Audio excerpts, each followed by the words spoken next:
Money is a tool, and like any tool, it can be used to build or destroy. What if I told you that the rich don't work for money? Instead, they work to acquire assets that generate cash flow. This distinction is crucial for anyone looking to break free from the cycle of living paycheck to paycheck. Let's start with a startling statistic. Nearly 70% of Americans live paycheck to paycheck. This reality stems from a mindset that equates work with earning money. Employees often trade their time for a fixed salary, believing that climbing the corporate ladder is the path to financial security. However, this approach limits their potential. The rich, on the other hand, understand that true wealth comes from building assets, investments that generate income without requiring constant effort. Consider the difference between an employee and an asset builder. An employee might work hard to earn a paycheck, spending their income on liabilities, things that take money out of their pocket like cars, expensive clothes, or even a bigger house. In contrast, an asset builder focuses on acquiring income-generating assets, such as real estate, stocks, or businesses. These assets create cash flow, allowing them to reinvest and grow their wealth exponentially. This concept is beautifully illustrated in Robert Kiyosaki's Rich Dad, Poor Dad. Kiyosaki contrasts the financial philosophies of his two father figures: his biological father, who believed in traditional education and job security, and his best friend's father, who taught him about financial independence through asset building. The lessons learned from his rich dad emphasize the importance of financial literacy, understanding cash flow, and leveraging resources to create wealth. Let's delve deeper into cash flow. Cash flow is the lifeblood of any financial strategy.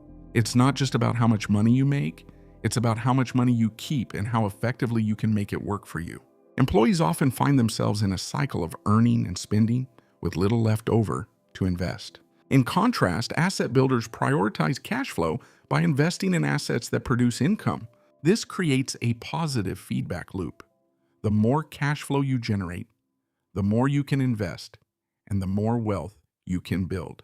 Leverage is another critical concept that separates the rich from the poor.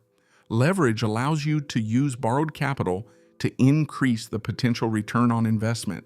For example, when purchasing real estate, a savvy investor might use a mortgage to buy a property. They put down a small percentage of the total cost and borrow the rest.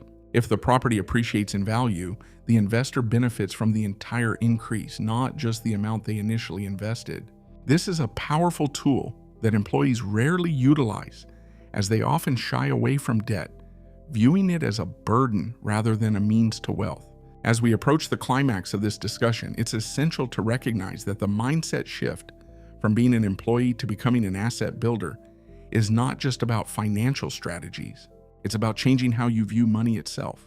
The rich see money as a means to create more money, while the average employee sees it as a reward for their labor. This fundamental difference in perspective can be the turning point for anyone aspiring to achieve financial independence. In conclusion, the path to wealth is not paved with long hours at a job, but rather with the strategic acquisition of assets that generate cash flow. By understanding the difference between working for money and making money work for you, young adults and aspiring entrepreneurs can begin to reshape their financial futures. So the next time you find yourself trading hours for dollars, ask yourself, are you building assets or are you simply working for money? The answer could change everything.